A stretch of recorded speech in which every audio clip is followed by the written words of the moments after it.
Welcome back, young scholars. This is the first in a series of videos on Dar al-Islam, or the House of Islam. Those are some beautiful images from the Grand Mosque in Mecca. The big questions you should be able to answer after watching these videos are: what are the origins of Islam and how did it spread? What are the beliefs, traditions, and customs of Muslims? What caused Islam to split shortly after Muhammad's death? How did Muslims unify and consolidate their empire? And how did the development of new intellectual innovations affect Dar al-Islam? What are the origins of Islam and how did it spread?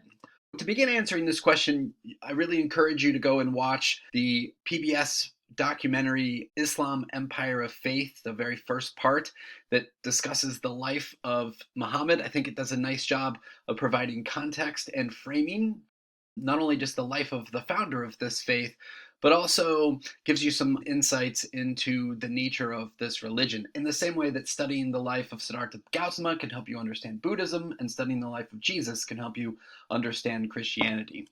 We'll be picking up where the video left off, which is at a time when Muhammad is returning to Mecca after having been exiled with his followers to Medina.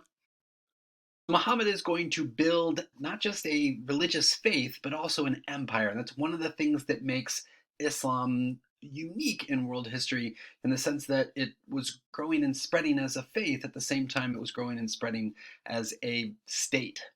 So Muhammad was able to unify these various Bedouin clans, which were spread out across the Arabian Peninsula, gaining support as both a spiritual and political leader.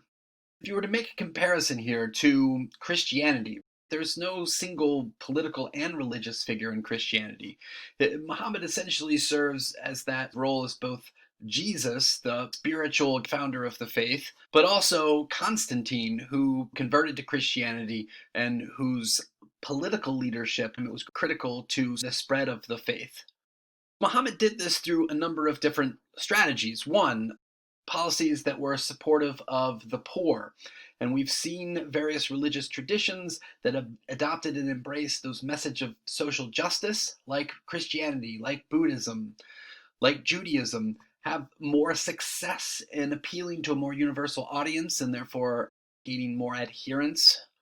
Muhammad also engaged in pro-merchant policies. You've learned from the video that both Muhammad and his wife Khadijah were both merchants themselves, and so there was a lot of support for merchant activity, and merchants play a huge role in spreading the faith.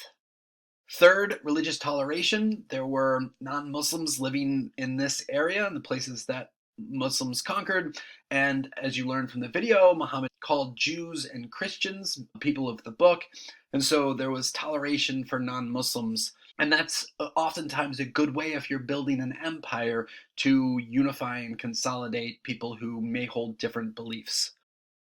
And then finally, the successful military conquest. Whenever you're successful in war, oftentimes people view that success as having been blessed by God.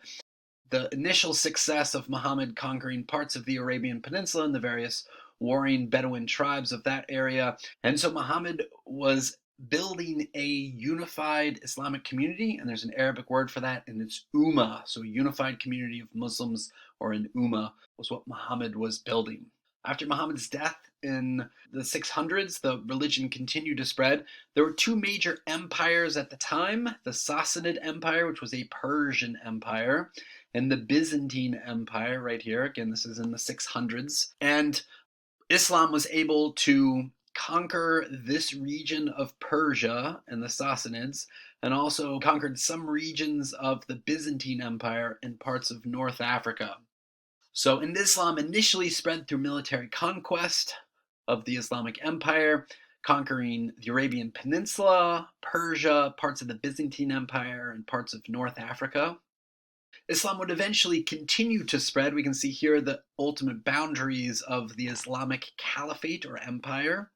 We'll talk about that term caliphate in a little bit. But the religion itself has certainly spread beyond the boundaries of just the empire. We can see here in this lighter pink color areas where Islam is a widely practiced religion today.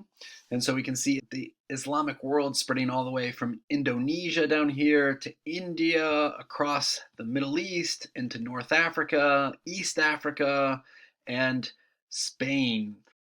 How did that happen? Well, it was the efforts of merchants and missionaries who went out and spread Islam along trade networks, the Silk Road, the Indian Ocean sea lanes. That's how Islam is going to make its way down here to Indonesia and to East Africa. And also the Trans-Saharan network is how Islam is going to eventually spread down to West Africa. So Islam was spread outside of the empire by the activities of merchants and missionaries, and also Sufis, and we'll talk more about who Sufis are in a moment, along these major trade routes, including the Indian Ocean, the Trans-Saharan, and the Silk Road. What country today has the largest Muslim population? When I ask my students this, oftentimes they find this interesting. So the country with the largest total number of Muslims in the world is Indonesia down here. Number 1, Indonesia. Number 2 is Pakistan, right here. Number 3, India. Number 4, Bangladesh, right here. Notice we've gotten to the country with the 4th most Muslims worldwide, and we haven't even been talking about any countries in the Middle East. Number 5, we do get a country that's considered part of the Middle East for purposes of AP World History, and that's Egypt. Number 6 is Nigeria down here, so Islam spread to Nigeria along the Trans-Saharan network. Number 7, we have a Middle Eastern country, Iran.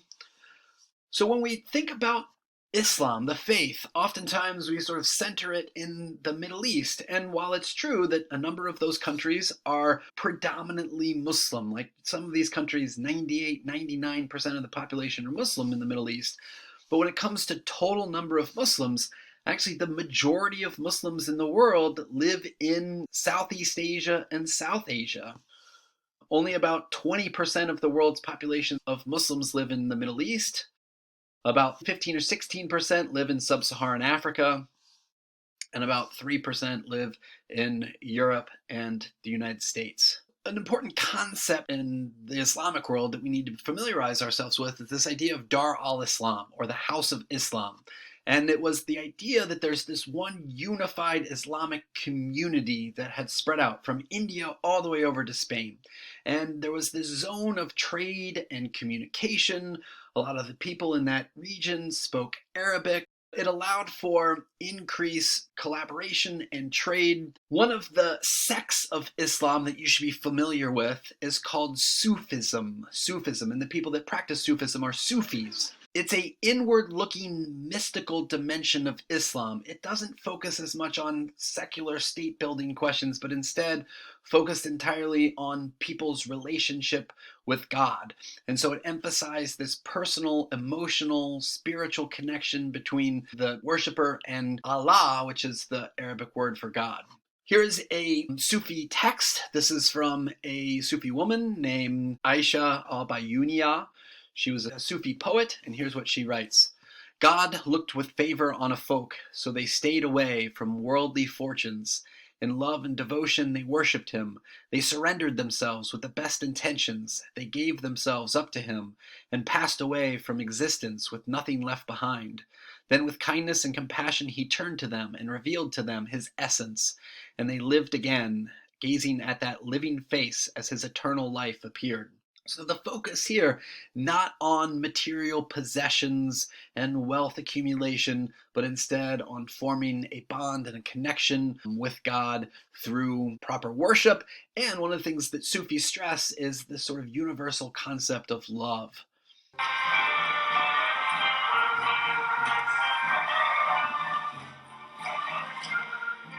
To achieve that connection with Allah, with God, Sufis oftentimes engaged in very interesting forms of practice. This is one of them. These are the whirling dervishes, and they would spin around for hours at a time, and that was their way of trying to create a connection with God.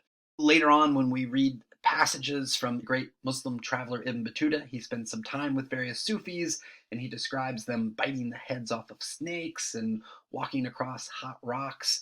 in order to make that mystical, emotional, personal connection with God. Sufis were very effective at spreading Islam, and so you find a lot of Sufi Muslims living in other parts of the world, like India and China. What are the beliefs, traditions, and customs of Muslims? So Muslims believe in the same God as Jews and Christians. The difference is just the name, and the difference in the name is just because of the different languages that are spoken. So for Muslims, they speak predominantly Arabic, and so the Arabic word for God is Allah. They also believe in many of the same prophets as Jews and Christians. For example, Jews, Christians, and Muslims all believe in the prophecy of Adam and Abraham and Moses. Muslims believe that Jesus was, in fact, a prophet, but they do not believe in the Trinity or the concept that Jesus was the Son of God. But here we can see Islamic art featuring that Madonna scene of Mary and Jesus. Muslims also believe in the prophecy of the final prophet, the Prophet Muhammad, through whom Allah delivered his laws. Muslims believe that God sent a message to Muhammad because humans had essentially strayed from how they needed to act and behave. And this is one of the distinguishing features of Islam versus earlier Abrahamic faiths like Judaism and Christianity. The Quran is the holy text for Muslims. It is the word of Allah as revealed to Muhammad through the angel Gabriel. Oftentimes you'll see Islamic art featuring lines from the Quran. You see beautiful calligraphy. Islamic art oftentimes focuses on either calligraphy or geometric designs and shapes because of some of the prohibitions that exist in the faith about creating images that depict Allah or the Prophet Muhammad. And the thinking behind this is pretty straightforward and simple. The fear is that if you create images of God or the Prophet Muhammad, then the followers would fall into the trap of worshiping the image of God, or in the case of the Prophet Muhammad, right? Prophet Muhammad was human, so you wouldn't want to create images and worship images of someone who was not God. And that is why there are prohibitions on the worship of images in the Islamic faith. Another set of holy texts from Islam is the Hadiths, which were stories or sayings about the Prophet Muhammad. And so these are first-hand accounts of people who knew and interacted with Muhammad, describing some of Muhammad's beliefs and some of his sayings. And so that forms the core of a text called the Hadiths. Now, what's distinct about the Quran versus the Hadiths and other previous holy texts is the Quran is the word of God. Now, God's words are featured occasionally in the Old Testament and the New Testament, but especially the New Testament, oftentimes you have the sayings or stories about Jesus. So one of the unique aspects of the Islamic world, of Dar al-Islam, is the way in which religion and the state exist and function. Now in the West, we're used to keeping a wall of separation between religion and the role of the government or the state. Well, in the Islamic world, those two institutions were really combined into one, and partly because of the nature of how this religion started, right? It started not just as a religion, but also as an expanding empire. One way in which this is expressed is through the legal system that Muslims have established. So in the Islamic world, the legal system is known as Sharia law. It is the moral and religious code for Muslims. And you can see various countries, especially those across the Middle East, have adopted a full form of Sharia law. Sharia law is based upon things that were revealed to the Prophet Muhammad in the Quran. At the core of Islamic beliefs are the five pillars. Along with Sharia law, they form the moral ethical code of the Islamic faith in the same way that the Eightfold Path provides a moral ethical code in Buddhism or the Ten Commandments in Judaism and Christianity. So the five pillars are the required duties or obligations of all Muslims. The first pillar involves faith. So Muslims must declare there is no God but God and Muhammad is his prophet. They do this typically through prayer. This is what they repeat over and over again. There is no God but God and Muhammad is his prophet. Now we see the words of the declaration right here featured on the flags of the countries of Saudi Arabia and Afghanistan. So those are the words, there is no God but God, Muhammad is his prophet. And we can see here just how intertwined the state is with the Islamic beliefs. I mean, this would be as if in the United States we had a flag featuring some religious verse on it. The second pillar is prayer. So 5 times a day, all Muslims facing the same direction, which is the direction of Mecca, will prostrate themselves, which means they'll bend down and give prayer to Allah. So 5 times a day, and this is what they're facing: the Kaaba, which is at the center of this grand mosque complex in Mecca. And prayer, like in all faiths, is a very unifying characteristic or feature of the faith, especially when all Muslims are doing it together.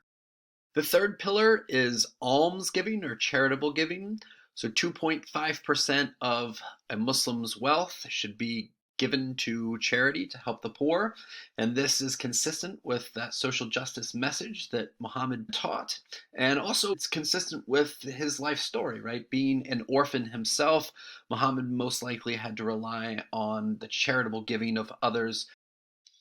The fourth pillar is fasting. So from sunrise to sunset, during a holy month known as Ramadan, Muslims must fast. And what that means is that they may not have anything to eat from sunrise to sunset. They may not drink anything, and that includes water. They may not smoke, they may not swear, or engage in sexual relations. And the purpose of this is to show piety and show their faithfulness in God. One of the features of Ramadan is that it's not a fixed month in the calendar. Because Muslims use the lunar calendar, their calendar system shifts in relation to the calendar that we typically use. And so the month of Ramadan may fall in the middle of the winter, it may fall in the summer, and right now it happens to be falling more consistently in the middle of the summer, which means that the days are a little bit longer. And so it can be incredibly challenging for Muslims to be able to fulfill this particular obligation. As with all of these, there are exceptions to the rules. I mean, if you are pregnant or if you have some medical condition in which this becomes incredibly difficult for you, there are some exceptions that are permitted. And the fifth pillar is known as the Hajj, or the pilgrimage. This is the journey one must take to Mecca once during your lifetime. While you're on your Hajj, you participate in a number of activities that are designed to increase your spiritual connection with God. And so one time during your lifetime, you must travel to Mecca and perform this event that takes place over the course of about a week. So after watching this video, you should be able to answer these two big questions. What are the origins of Islam and how did it spread? And what are the beliefs, traditions, and customs of Muslims? As always, thanks for watching.